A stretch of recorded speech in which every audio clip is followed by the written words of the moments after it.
ओम शांति। आज 25 मई 2025। आज अव्यक्तवाणी है। रिवाइज डेट 4 सितंबर 2005।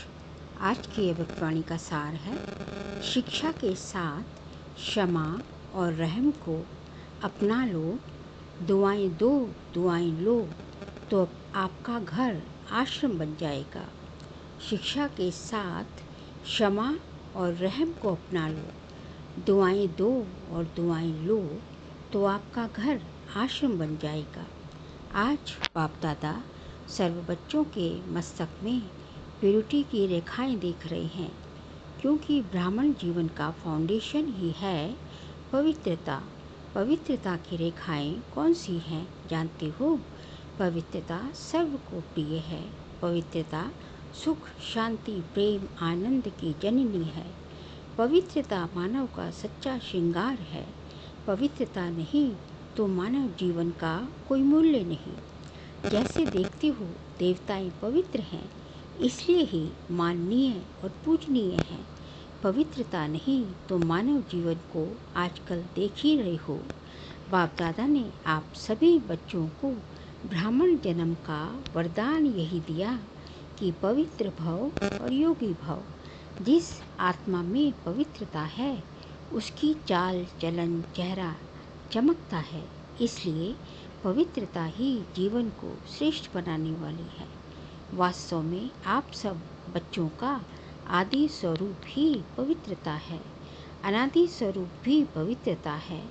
ऐसी पवित्र आत्माओं की विशेषताएं उनके जीवन में सदा पवित्रता की पर्सनालिटी दिखाई देती है। पवित्रता की रॉयल्टी चेहरे और चाल में दिखाई देती है। ये रेखाएं जीवन का श्रृंगार है, रियलिटी है। मैं अनादि आदि स्वरूप इस स्मृति से समर्थ बन जाता हूँ। रॉयल्टी है, स्वयं भी सम्मान में और हर एक को सम्मान देकर चलने वाला। पर्सनालिटी है, सदा संतुष्टता और प्रसन्नता, स्वयं भी संतुष्ट और अन्यों को भी संतुष्ट करने वाले। पवित्रता से प्राप्तियां भी बहुत हैं। बाप दादा ने आप सभी बच्चों को क्या क्या प्राप्तियां कराई हैं, वे जानते हो ना। कितनी खजानों से भरपूर किया है। अगर प्राप्तियों को स्मृति में रखें तो भरपूर हो जाए। सबसे पहला खजाना दिया है ज्ञान का खजाना, जिससे जीवन में रहते दुख अशांति से मुक्त हो जाते हैं। व्यर्थ संकल्प, नेगेटिव संकल्प, विकल्प, विकर्म से मुक्त हो जाते हैं। अगर कोई भी व्यर्थ संकल्प व विकल्प आता भी है तो ज्ञान के बल से विजय बन जाते हैं।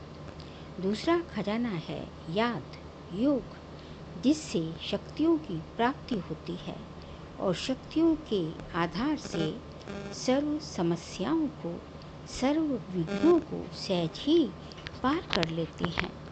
तीसरा खजाना है धारणाओं का, जिसमें सर्व गुणों की प्राप्ति होती है। और चौथा खजाना है सेवा का, जिससे सेवा करने से जिसकी सेवा करते हो उसकी दुआएं मिलती हैं, खुशी प्राप्त होती है। इतने खजाने बाप द्वारा सभी बच्चों को प्राप्त होते हैं। बाप सभी को एक जैसे ही खजाने देते हैं, कोई को कम कोई को ज़्यादा नहीं देते, लेकिन लेने वालों में फ़र्क हो जाता है। कोई बच्चे तो खजानों को प्राप्त कर खाते पीते मौज करते हैं और फिर मौज में ख़त्म कर देते हैं। और कई बच्चे कार्य में लगाते लेकिन बढ़ाते जाते हैं। बढ़ाने की चाबी है खजाने को स्व के प्रति और दूसरों के प्रति यूज़ करना। जो यूज़ करता है वह बढ़ाता है। तो अपने आप से पूछो कि ये विशेष खजाने जमा है क्या कहेंगे, हाँ या थोड़ा थोड़ा।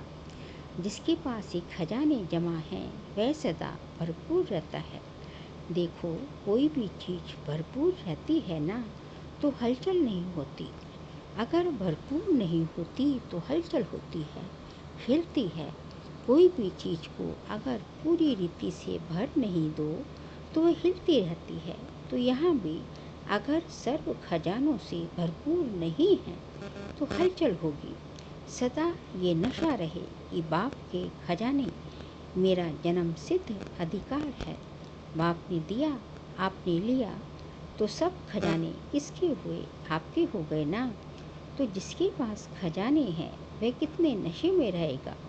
जैसे छोटा सा राजा का लड़का राजकुमार होता है, पता भी नहीं होता कि बाप के पास क्या क्या खजाने हैं, लेकिन नशा रहता है कि बाप के खजाने मेरे खजाने हैं।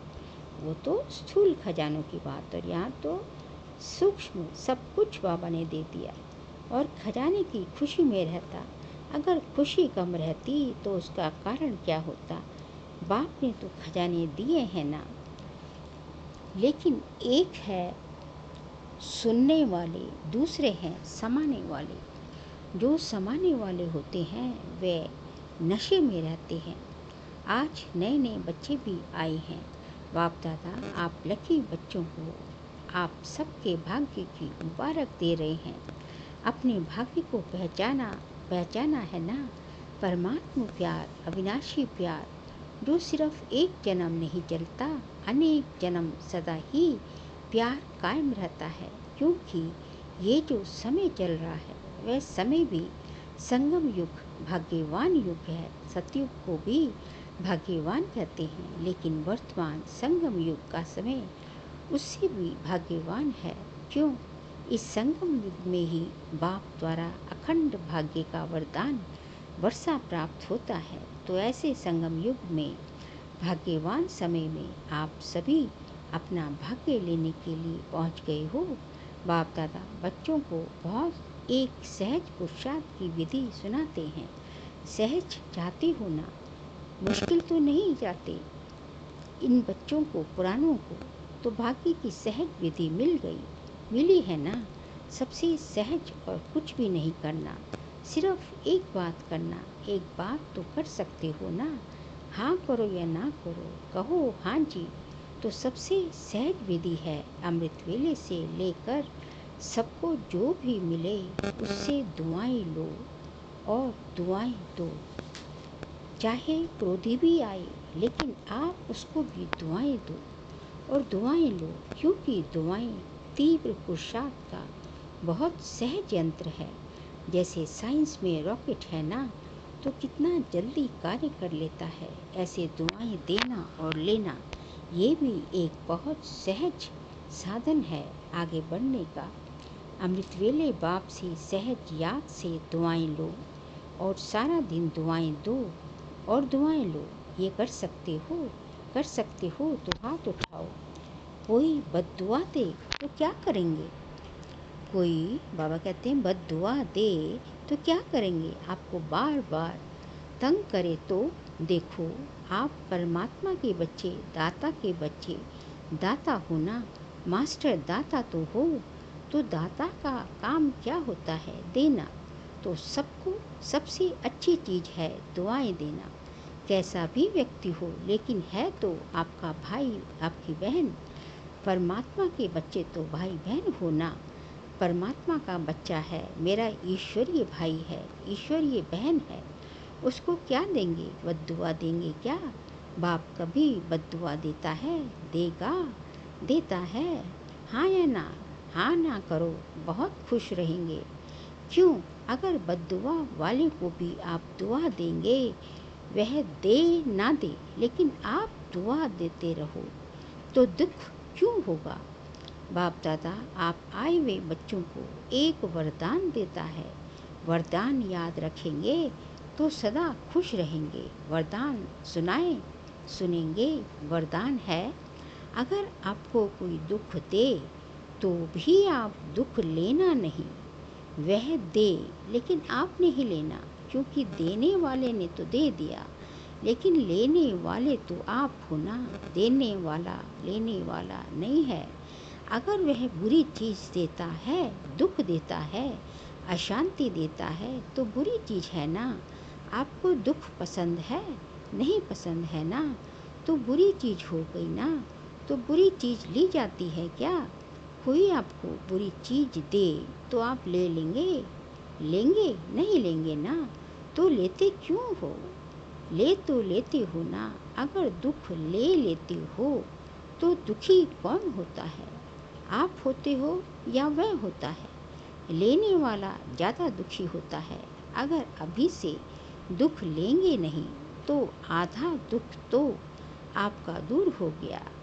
लेते ही नहीं, लेंगे ही नहीं ना, और आप दुख के बजाय उसको सुख देंगे तो दुआएं मिलेंगी ना, तो सुखी भी रहेंगे और दुआओं का खजाना भी संपूर्ण भरता जाएगा और दुआओं का खजाना भी सब भरपूर होता जाएगा।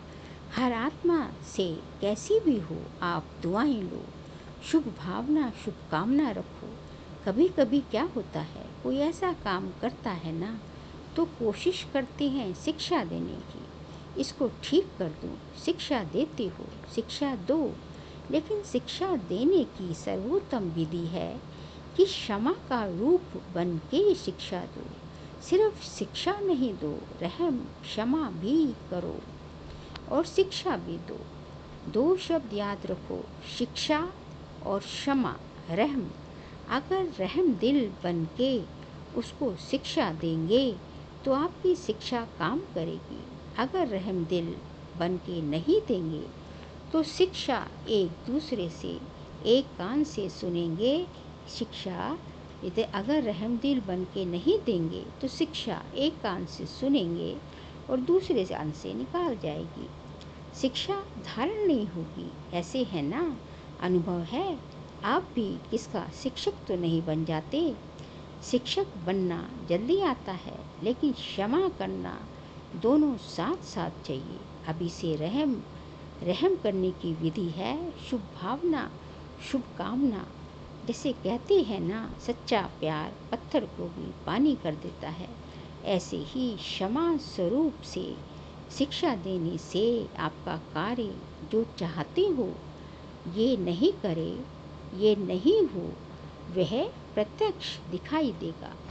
आपके रहम दिल बन शिक्षा देने का प्रभाव उसकी कठोर दिल भी परिवर्तन हो जाएगी। तो क्या वरदान मिला? न दुख देना न दुख लेना। पसंद है? पसंद है तो अभी लेना नहीं, गलती नहीं करना। जब बाप दुख नहीं देता तो फॉलो फादर तो करना है ना, कर रहे हैं।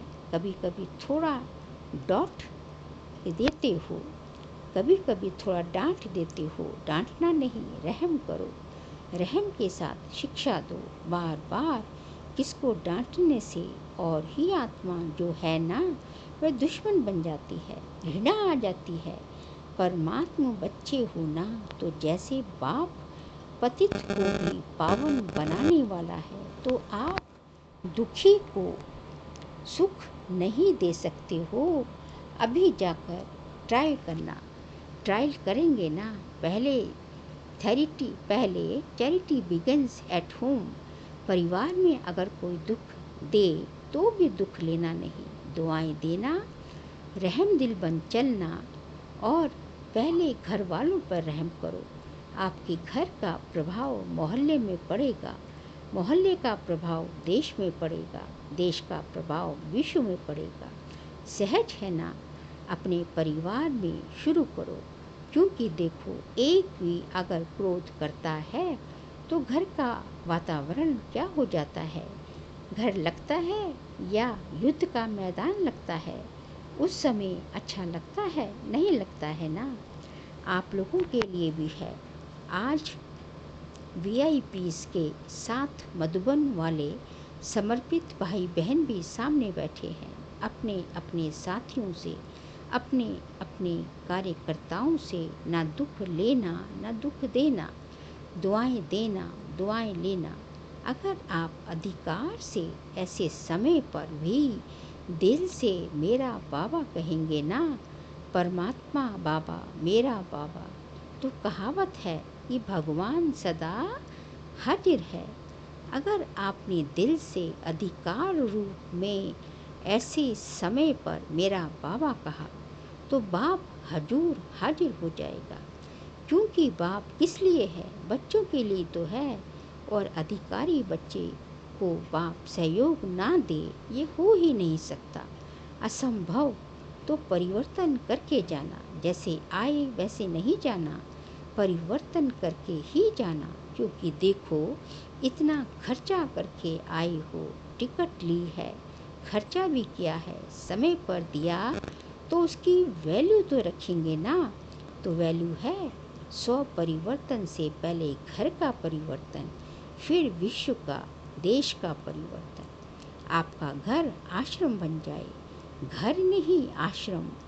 जैसे शास्त्र भी पढ़ते हैं, गृहस्थ आश्रम, लेकिन आज आश्रम नहीं है, आश्रम अलग है, घर अलग है। तो घर को आश्रम बनाना है। दुआएं देना और लेना, ये आश्रम का कार्य है। आपका घर मंदिर बन जाएगा। मंदिर में मूर्ति क्या करती है? दुआएं देती है ना। मूर्ति के आगे जाकर क्या कहते हो? दुआ दो, क्षमा करो, मर्सी मर्सी करके चिल्लाते हैं। तो आपको भी क्या देना है? दुआएं देना है। ईश्वरीय प्यार दो, आत्मिक प्यार दो, शरीर का प्यार नहीं, आत्मिक प्यार। आज प्यार है तो स्वार्थ का प्यार है, सच्चे दिल का प्यार नहीं है। स्वार्थ होगा तो प्यार देंगे, स्वार्थ नहीं होगा तो डोंट केयर कर देंगे। तो आप क्या करेंगे? आत्मिक प्यार देंगे, दुआएं देंगे। दुख ना लेना है ना देना है। देखो, आपको चांस मिला है, बाप दादा को भी खुशी है। इतने जो भी सब आए हैं, भारत के करीब 250 VIPs रिट्रीट में आए हैं। इतने घर तो आश्रम बनेंगे ना, बनाएंगे ना, पक्का कि थोड़ा थोड़ा कच्चा। जो समझते हैं कुछ भी हो जाए, थोड़ा सहन तो करना पड़ेगा। समाने की शक्ति कार्य में लगानी पड़ेगी। लेकिन सहन शक्ति का फल बड़ा मीठा होता है। सहन करना पड़ता है, लेकिन फल बड़ा मीठा होता है। तो जो पक्का वायदा करते हैं कि घर घर को स्वर्ग बनाएंगे, मंदिर बनाएंगे, आश्रम बनाएंगे, वे हाथ उठाओ। देखो, देखा देखी में हाथ मत उठाना, क्योंकि बाप दादा हिसाब लेगा ना। देखकर मत उठाना, सच्चा सच्चा मन का हाथ उठाना। मन से हाथ उठाओ। अच्छा दादियाँ, इनको इसकी क्या प्राइस देंगे? बोलो दादी, इतने मंदिर बन जाएंगे तो आप उसको क्या प्राइस देंगे? अपने घर वालों को ले आए। ये तो प्राइस नहीं दी, ये तो काम सुना दिया। बाबा जो आज्ञा करेंगे, देखो प्राइस तो आपको मिल जाएगी। कोई बड़ी बात नहीं है, लेकिन है, लेकिन बोले आप जाने के बाद अपनी धारणा से परिवर्तन करना, और 15 दिन के बाद, मास के बाद अपनी रिजल्ट लिखना। जो 1 मास भी दुख नहीं लेना ना देना, उसको बहुत अच्छी प्राइस देंगे। जो 1 मास भी, बाबा कहते हैं, दुख ना लेगा ना देगा, उसको बहुत अच्छी प्राइस देंगे। अगर आप आएंगे तो मुबारक है, अगर नहीं आ सकेंगे तो भी सेंटर पर भेजेंगे ज़रूर। अच्छा, चारों ओर के देश विदेश के बच्चों की याद बाप दादा को मिली। चाहे फ़ोन द्वारा याद भेजी, चाहे पत्र द्वारा, चाहे दिल में याद किया, तो बाप दादा सभी बच्चों को, चाहे भारत के चाहे विदेश के, रिटर्न में दुआएं और याद प्यार पदम गुना दे रहे हैं। चारों ओर के परमात्मा प्यार के अधिकारी बच्चों को, चारों ओर सर्व खजानों से भरपूर, निर्विघ्न, निर्विकल्प, निर्व्यर्थ संकल्प रहने वाली श्रेष्ठ आत्माओं को, साथ साथ सर्व परिवर्तन करने और कराने के उमंग उत्साह में उड़ने वाले बच्चों को, साथ साथ बाप दादा को सच्चे दिल का समाचार देने वाले सच्चे दिल वाले बच्चों को, विशेष दिलाराम के रूप में, बाप के रूप में शिक्षक के रूप में, सतगुरु के रूप में पदम गुना याद प्यार और नमस्ते। हम सभी रूहानी बच्चों की रूहानी बाप दादा को नमस्ते नमस्ते नमस्ते। फिर आज का बाबा का वरदान है, भटकती हुई आत्माओं को यथार्थ मंजिल दिखाने वाले चैतन्य लाइट माइट हाउस भव। भटकती हुई आत्माओं को यथार्थ मंजिल दिखाने वाले चैतन्य लाइट माइट हाउस भव। किसी भी भटकती हुई आत्मा को यथार्थ मंजिल दिखाने के लिए चैतन्य लाइट माइट हाउस बनो। इसके लिए 2 बातों पर ध्यान दो। हर आत्मा की चाहना को परखना, जैसे योग्य डॉक्टर उसे कहा जाता है जो नब्ज को जानता है, ऐसे परखने की शक्ति को सदा यूज़ करना। सदा अपने पास सर्व खजानों का अनुभव कायम रखना। सदा ये लक्ष्य रखना कि सुनाना नहीं है, लेकिन सर्व संबंधों का, सर्व शक्तियों का अनुभव कराना है। स्लोगन है, दूसरों की करेक्शन करने के बजाय एक बाप से ठीक कनेक्शन रखो। दूसरों की करेक्शन करने के बजाय एक बाप से ठीक करेक्शन रखो। फिर मई मास का व्यक्तिचार्य का सब्जेक्ट है, रूहानी रॉयल्टी और प्योरिटी की पर्सनालिटी धारण करो। आज का पॉइंट है, अपना निजी स्वरूप व वरदानी स्वरूप सदा स्मृति में रहे तो अपवित्रता और विस्मृति का नामो निशान समाप्त हो जाएगा। विस्मृति व अपवित्रता क्या होती है? अब इसकी अविद्या होनी चाहिए, क्योंकि ये संस्कार व स्वरूप आपका नहीं है, बल्कि आपके पूर्व जन्म का था। अभी आप ब्राह्मण हो। ये तो शूद्रों के संस्कार व स्वरूप है। ऐसे अपने से भिन्न अर्थात दूसरों के संस्कार अनुभव होना, इसको कहा जाता है न्यारा और प्यारा होना। अपने से भिन्न दूसरों के अर्थात दूसरों के संस्कार मतलब आपके ऊपर जो किसी का प्रभाव नहीं पड़ रहा, वो न्यारा और सबका प्यारा है। अच्छा, ओम शांति।